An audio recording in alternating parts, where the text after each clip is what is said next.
Alright, how's it going? I'm gonna do a quick little part one of our Cold War video. Hopefully, you should have received your open book tests back. If you haven't done those, please get those in. If you're confused as to which questions you missed, add a comment on the classroom thing, and I'll tell you which ones you need to redo. Most of you did pretty well. Like, the answers are all in the book, so if you haven't done it yet, just take your time with that. You should be fine.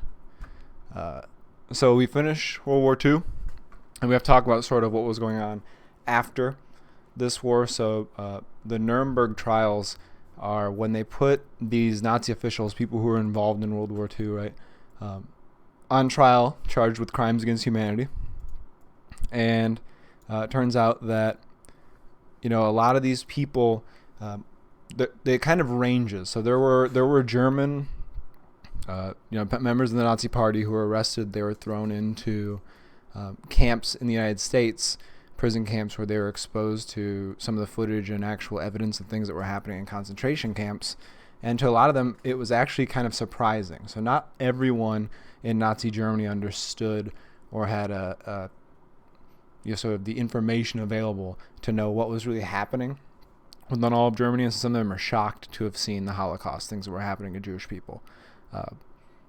And so for some of them, it was a really abrupt sort of realization. Well, there were some that knew everything that was going on, and large numbers of the higher-ups in the Nazi Party are, found guilty of these crimes. There are Japanese military leaders who are also put on trial and executed. Not all of them, like we talked about before, with the military experimental medical unit, right? They got pardons in exchange for giving over their information. But there was a lot of these leaders who were found guilty. And what's important about the Nuremberg trials is that it's a time where they had found that individuals, right, are being held responsible for committing these war crimes. So you can't use the defense of saying that you're just doing what you were told, right? They find that these people are still guilty regardless of following orders. And there's, like I said, back when we were still in school, I told you guys there's a book. It's a really short read called Eichmann in Jerusalem that talks about, some of these Nazis being put on trial and, what their thought processes are. And the scary part about that, the takeaway from that is that the people who are members of the Nazi Party in Germany, the people who are responsible for the Holocaust and things, they're not like cartoon villains. These are people who are everyday people who were doing what they thought was right, what they were told was right. And that's sort of that's even makes them kind of scarier than being like, what you see in like movies and TV shows, right? It's the chilling thought like it can be anybody, that anybody could do these horrible things given the situations that they're in. And that is a really sort of chilling thought, I guess. It's something worth thinking about, right? It's an interesting book. They do the whole psychological evaluation on Adolf Eichmann to see if he's like crazy, and the sort of creepy thing is like all these evaluations come back that he's mentally sound. He's a normal person who just believed it was the right thing to kill millions of people. So spooky stuff. The United Nations gets formed as a result of this, different from the League of Nations, right? So you've got League of Nations was made, World War I, very weak. The United States didn't join it. You didn't have, countries capable of actually enforcing the ideas or decisions that they wanted to do, right? The United Nations is a little bit different. So the United States joins it, first of all, which makes it a huge step up, right? One of the strongest countries, if not the strongest country after World War II, joins this organization, means that you have that, extra enforcement. But the downside here is that the United Nations is not as powerful in what they can do versus what the League of Nations could do. So while it's an organization that's taking steps towards, maintaining peace, they're not able to enforce it as easily. So one of the problems that we still have today with the United Nations, and it comes up a lot, is, what can they do and what can't they do, right? The United Nations cannot force countries to do things. They cannot force countries to use their military. What military the United Nations has access to mainly is volunteer-based, right? Countries volunteer soldiers for things, humanitarian aid, stuff like that. their main lever, the thing that they can use to put pressure on you as a country, is economic sanctions. Finding ways to hurt your country's economy, fine you, charge more for goods coming into your country. Things like that are ways that the United Nations is strong. So it's good and bad, right? It means that they're not as powerful. If you join the United Nations, you're not giving up sovereignty. You're not giving up control over your country. But you are, putting yourself in a position where you kind of have to work with these other countries. The United States is one of the few countries that are members of the UN Security Council, which is basically the more important countries. We're up there still today with like Russia, China, Britain, France. I think there's a couple seats that rotate. Those are the important countries in there, and they have to vote on things. But it doesn't mean that we can do whatever we want, right? But it's better than nothing. So yeah, it's weaker than the League of Nations would have been if the United States joined, but people are saying this is steps in the right direction. So this is supposed to help, maintain future peace. Like I said, we have this growing tension that happens as a result of the end of World War II. The Soviet Union, the USSR, and the United States, they're not in agreement, right? They're not seeing eye to eye on a lot of issues. There's a lot of underlying hostility when it came to things like the atomic bomb. The United States has this great, big, powerful weapon. We dropped 2 of them on Japan. And when the Soviet Union requested that we share that technology, we refused. We didn't want to share it with anybody, right? Least of all, Soviet Union. And it's because Soviet Union is very different from us. So we talked about before those differences between, communism and socialism and capitalism and democracy, right? They're in some ways almost opposites of each other, right? You have one where it's all about letting the market do its own thing, whereas the other is all about, this heavily controlled, government enforced market, right? And that becomes the big divide. That's where the Cold War is going to come from. The reason why it's called the Cold War, remember, is because there's not going to be direct conflict. The U.S. and Russia during the Cold War, they're not going to be like firing missiles and bullets at each other, right? Instead, you have proxy wars. You have going into other countries, funding different sides to fight each other, right? You have sort of the war of expansion, sort of trying to go out there and take over these lesser countries, weaker countries, right? And so they're in positions where, coming out of this, fairly powerful. Although remember that the Soviet Union did take heavy losses compared to the United States, compared to these other countries, right? The United States had very little losses. Soviet Union, you have massive amounts of death. They fought the brunt of the war, especially in the Eastern Theater. That's where the Iron Curtain comes in. You can see sort of the orangish areas here as a spread of the Soviet Union's taking over these other countries, and as they spread, it's sort of like you'll hear later on this idea called domino theory, that you've got countries that are socialist tend to these communism and socialism in these countries tend to spread to bordering countries, and that's partially because you've got the Soviet Union intentionally doing that, right? Going in there and influencing these neighboring countries, right? And the reason as to why you see a little dot right there, if you remember, is the city of Berlin had been divided between the United States, France, Britain, and the Soviet Union. So there's technically a little tiny spot of not Soviet Union inside the Soviet Union, right?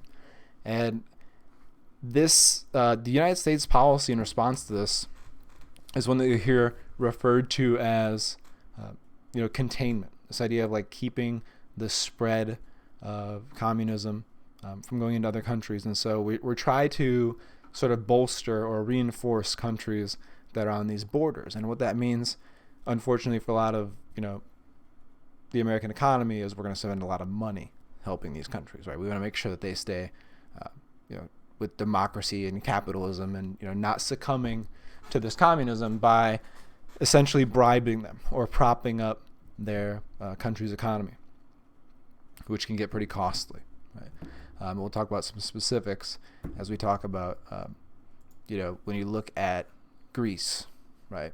So one of the examples where this comes from is you've got these communist rebels supported by the Soviet Union who go in to Greece and attempt to overthrow this the established government there. They want it to become, similar to the Soviet Union. They want it to become communist.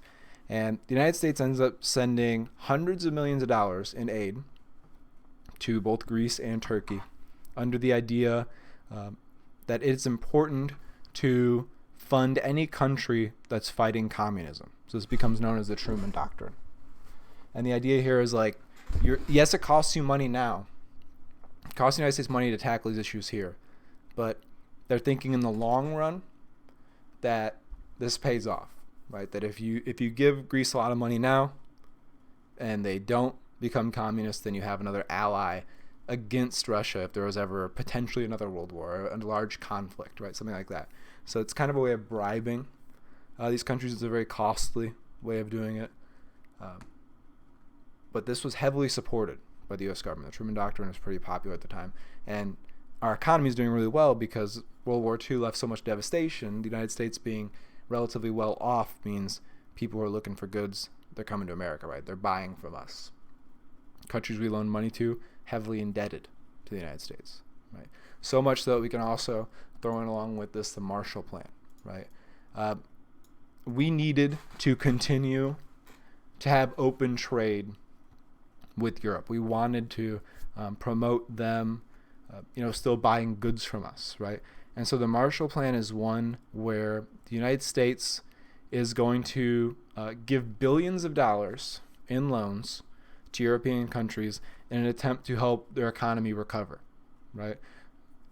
It is costing us a lot of money, right? We're giving a lot of money to these countries, but it kind of comes back to us, right? If we give, $1 billion to France and they're buying stuff from us, the money's coming back to American businesses. So in a way, the U.S. government is giving money indirectly to U.S. businesses. Now, these loans are coming with interest, right? But it's not a huge amount. The United States is more along the lines of we want to make sure they can keep buying from us, right? In a way, it kind of also makes them a little bit more dependent on the United States. But what's interesting here is that anytime aid is offered to Soviet countries in the Soviet Union, they rejected offers of aid from the United States and other Western countries, non-communist countries. And there's a lot of questions as to, well, why would they not want that money? They don't want the strings attached to it. Soviet Union does not want to be reliant on the United States or a Western country for any of this recovery, right? It makes them look weaker. And so there's an attempt to, sort of keep that appearance of strength, right? And this starts that hostility, almost in a way like these countries that take, this U.S. aid. The closer they are to the Soviet Union, you can almost see like these stacks of money in the picture get a little bit smaller the closer they get in the border here. It's because there's a little bit more hesitation to that, right? If you're close to the Soviet Union, you take that money, you're kind of making an enemy. And that spills over even to the innocent people who at the time are living in Berlin, right? You've got the U.S., France, and Britain combine their fourths of Berlin to become West Berlin. So you have West Berlin, you have East Berlin. And one of the ideas that the Soviet Union had was to kind of quarter off or wall off that section of West Berlin, that non-communist area. And so they literally put a wall down the city, but it kind of becomes like a prison. The people who are in West Berlin are essentially trapped there. And there was an idea behind the Soviet government as to this was a problem for them. The reason why they wall this whole thing off is you have people who in East Berlin were looking to escape the Soviet Union, because for all its successes, one of the things we had talked about, remember before our COVID-19 outbreak, right, was that sometimes under these communist countries, things don't go as smoothly as they can, right? When you have the collectivization of agriculture was what we called it, which was the Soviet government taking everyone's farms and millions of people starving to death. Those kind of things happen fairly frequently under communist governments, where there are people who are going to starve, right? People are going to live in poverty. And they saw in West Berlin like this success, and people were like sneaking into West Berlin as ways to like escape the Soviet Union. And so the Soviet Union just walls off that part of the city, says you're not allowed in. Has armed soldiers guarding it. Obviously, there not only were there innocent people living there, but there were people from France and Britain and the United States there at the time too. And all of a sudden, they find themselves literally in a hostile country with walls and armed weaponry pointing at them. And there was huge concern as like, what do you do to sort of help those people out? How are we going to help these people to succeed? Because the Soviet Union wants them to starve. Soviet Union wants them to starve, to run out of materials. That would be great propaganda, right, against capitalism. And famously, this is where the Berlin airdrops come in, the airlifts to Berlin, where they take these great big supply planes, and they drop supplies in to the Berliners, the people living in Berlin, right? This is kind of, they don't really stress this enough in some history books. It's a really scary idea. Technically, flying your aircraft over the Soviet Union, dropping these supplies, I mean, these are things that in theory could have led to a declaration of war. There's a lot, whenever you talk about the Soviet Union and the United States, there's a lot of debate between like how much are they bluffing each other. It's almost like it's brinkmanship. It's where you bring the other country right to the edge where you're almost going to declare war, and then you just see what they do. And both sides are guilty of doing this. Like when we talk about the Cuban Missile Crisis, you'll see the same thing. It's this idea of like pushing them to see if they're going to, call your bluff, and if you're going to go to war, or if they're going to back down. And in this case, the Soviets back down and end up not stopping these airlifts. They allow them to, continue. And eventually the blockade will be lifted in May of 1949. They're going to allow supplies to come back in to the Berliners, the people in Western Berlin. But it was a scary time. There was definitely concern amongst the United States government and other countries that doing these airlifts might have provoked another large-scale war, right? Again, it's one of those things about pushing them towards the brink, right? Now, one last thing I want to cover here: the creation of NATO versus what's called the Warsaw Pact. The North Atlantic Treaty Organization, NATO, is a group of Western countries that are agreeing to sort of defend each other, but it's also sort of loose alliance / economic organization / these are all countries that have a lot of things in common, right? The response to that is the Warsaw Pact. The main difference here is NATO is more like a universal agreement to protect and defend each other, whereas the Warsaw Pact is more your military is now the Soviet Union's military. So they have command over your army. So when I say unified military command between USSR and satellite countries, I don't mean satellites in space. I mean the countries that are orbiting Soviet Union, these small ones that are bordering on the edge of it that are red, right? So as they grow and they join Warsaw, the Warsaw Pact, they have to kind of give control of their military over the Soviet Union, which if you're not in the Soviet Union and you're a bordering country, that's a scary thing, right? Because now you have a potentially massive army, right, sort of sitting on your borders. So something worth thinking about, scary stuff. We're going to wrap that up here today. I'll finish some more of these probably next week or later. Make sure you're getting these written down somewhere. I don't know how exactly we're going to go about grading those at the moment. We're going to play it by ear. Make sure also that you complete the Cold War activity by Friday. Have a good one.